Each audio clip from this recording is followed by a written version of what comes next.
अल्हम्दुलिल्लाह वहदा वस्सलातु वस्सलामु अला मन ला नबिय्य बअदा व अला आलिहि व अस्हाबिहि अल्लज़ीना औफ़ू अहदा अम्मा बाद फ़अऊज़ु बिल्लाहि मिनश शैतानिर रजीम बिस्मिल्लाहिर रहमानिर रहीम। दर्स मिशकात का सिलसिला जारी सारी है। आज जो हदीस मुबारक बयान करने की सआदत हासिल करेंगे वो हज़रत अनस रज़ियल्लाहु ताला अन्हु से रिवायत है। हज़रत अनस रज़ियल्लाहु ताला अन्हु फरमाते हैं कि उन्होंने कहा कि रसूल करीम अलैहिस्सलाम ने फरमाया कि जो शख्स हमारी नमाज की तरह नमाज पढ़े और हमारे क़िबले की तरफ रुख करे और हमारा ज़बीहा खाए तो वो ऐसा मुसलमान है जिसे अल्लाह और उसके रसूल की अमान हासिल है। तुम अल्लाह की अमान और उसके ज़िम्मे को ना तोड़ो।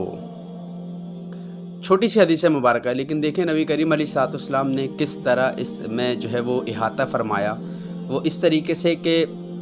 नबी करीम अलैहिस्सलाम के लिए अल्लाह तबारक व तआला ने कुरान मजीद फ़ुरक़ान हमीद में इरशाद फरमाया कि लक़द कान लकुम फ़ी रसूलिल्लाहि उस्वतुन हसना, कि ये रसूल की ज़िंदगी तुम्हारे लिए बेहतरीन नमूना अमल है। यानी ये रसूल की ज़िंदगी तुम्हारे लिए रोल मॉडल की हैसियत रखती है कि तुम इनको देख कर अमल इख्तियार करो। व अतीउल्लाह व अतीउर रसूल, और जिसने रसूल की इताअत करी उसने अल्लाह की इताअत करी। व मन युतिइर रसूल फ़क़द अता अल्लाह, तो जिसने रसूल की इताअत करी तहक़ीक़ उसने अल्लाह ही की इताअत की। तो नबी करीम अलैहिस्सलाम का हर अमल, चाहे वो छोटा हो चाहे वो बड़ा हो, चाहे वो इबादात के मामलात से ताल्लुक़ रखता हो, चाहे वो कारोबारी मामला से ताल्लुक़ रखता हो, चाहे वो अज़दवाजी ज़िंदगी से ताल्लुक़ रखता हो, चाहे वो सोशल ताल्लुक़ात हों आपके जो लोगों के साथ थे, चाहे वो जो है वो एक जो है वो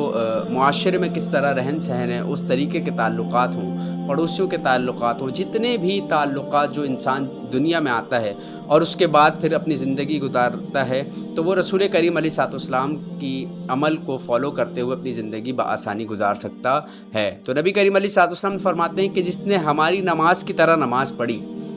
आज देखेंगे ना आप कि बहुत से मकातिब फ़िक्र मिलेंगे आपको कि जो रसूल करीम अलैहिस्सलाम के तरीके को फॉलो कर रहे होते हैं, लेकिन हमें नज़र आता है कि बाज़ तरीके अलग हैं, बाज़ तरीके अलग हैं। तो आम आदमी ये पहचानने में जो है वो दुश्वारी का सामना होता है कि आया रसूल करीम अलैहिस्सलाम का तरीका कौन सा था। तो इमाम आज़म अबू हनीफ़ा रहमतुल्लाह अलैह ने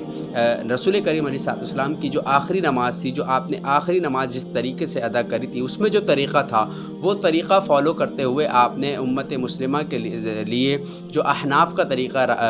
जो लिखा तो वो यही था कि जिस तरीके से आज हम नमाज अदा करते हैं। तो बाकी तरीके जो थे जिसमें रफ़-ए-दैन भी था, बाकी जो भी थे, तो रसूल करीम अलैहिस्सलाम ने अगर किए भी थे तो उसे आखिरी टाइम पे जो नमाज़ पढ़ी तो उस वक्त ऐसा तरीक़ा नहीं था। इसका मतलब ये कि रसूल करीम अलैहिस्सलाम का जो बाद वाला अमल है वो नासिख बना पिछले वाले अमल को मनसूख करने के लिए, और पिछले तमाम जो तरीक़े थे जो भी मामलात थे वो तमाम मनसूख हो गए। अब जो तरीक़ा नबी करीम अलैहिस्सलाम ने इख्तियार फरमाया ये नासिख बना उसके लिए, और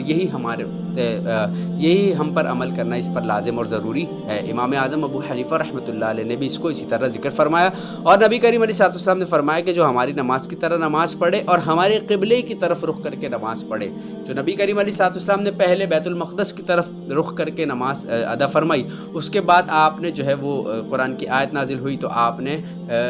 जो है वो बैतुल्लाह को क़िबला बनाया। तो खाना काबा की तरफ आज मुसलमान जो रुख करके नमाज़ पढ़ते हैं वो रसूल करीम अलैहिस्सलाम के अमल को फॉलो करते हैं। आगे क्या कहा हुज़ूर अलैहिस्सलाम ने फरमाया कि और जो हमारा ज़बीहा खाए,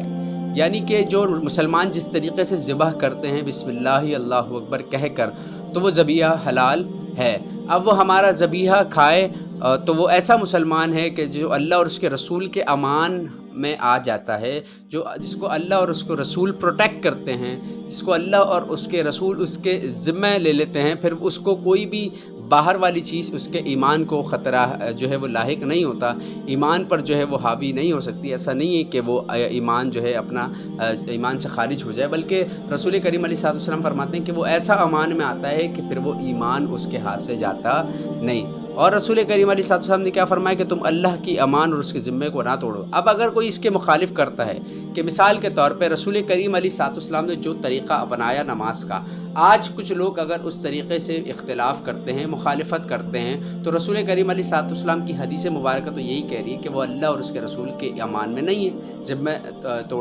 अगर ना तोड़ेगा तो फिर वो अमान में नहीं है। हालाँकि कुरान और हदीस से उसका मफ़हूम मुखालिफ निकालना मोतबर नहीं, लेकिन अगर निकालें तो यही निकलता है کہ اللہ اور اس کے رسول کے امان میں آنا ہے تو پھر یہ طریقہ اختیار کرنا پڑے گا کہ اللہ نے جیسا حکم دیا، رسول نے جس عمل کو جس طریقے سے اختیار کیا اس طریقے سے اختیار کرنا ہم پر لازم اور ضروری ہے۔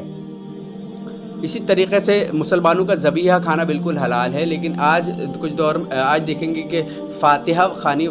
کے وقت جو ہے وہ یہ کہا جاتا ہے کہ یہ فنا کے نام پہ جانور ذبح کیا گیا ہے۔ تو یہ قربانی کے معاملات بھی دیکھیں، اگر جانور کھڑا ہو تو آپ پوچھیں گے کس کا جانور ہے، تو وہ بتائیں گے کہ یہ عبدالشکور صاحب کا ہے، یہ عبدالغفور صاحب کا ہے، یہ عبداللہ صاحب کا ہے۔ تو ایسا نہیں ہے کہ قربانی کا جانور جو آیا ہے وہ عبداللہ بھائی کے نام سے ہی کاٹا جا رہا ہے یا عبدالشکور بھائی کے نام سے ہی کاٹا جا رہا ہے، بلکہ نام انہی کا ہوگا، لیکن وقت ذبیحہ اس پہ بسم اللہ اللہ اکبر کہتے ہیں مسلمان، اور وہ چونکہ اللہ اکبر کہہ کر ہی ذبح کرتے ہیں تو وہ ذبیحہ بالکل حلال ہے اور اسے مسلمان کھا سکتے ہیں۔ لیکن یہ جو 11ویں اور 12ویں کے چکر میں جو جانور ذبح کیے جاتے ہیں اور اس میں جو کھانا دیا جاتا ہے یہ بھی بالکل حلال ہے، اس میں جو ہے وہ بسم اللہ اللہ اکبر پڑھ کر ذبح کیا جاتا ہے، بس اس کا جو ثواب اللہ تبارک و تعالیٰ جو ہمیں عطا کرتا ہے اس ثواب کو ایصال کیا جاتا ہے۔ اس میں کوئی اتنی جو ہے وہ سوچ و وچار والی بات نہیں، بالکل آسان کانسیپٹ ہے جس کو آج جو ہے وہ کچھ نام نہاد مولوی جو ہے وہ اس کو توڑ مڑوڑ کر پیش کرنے کی کوشش کرتے ہیں اور کہتے ہیں کہ جس میں اور جو بتوں کے آیات جو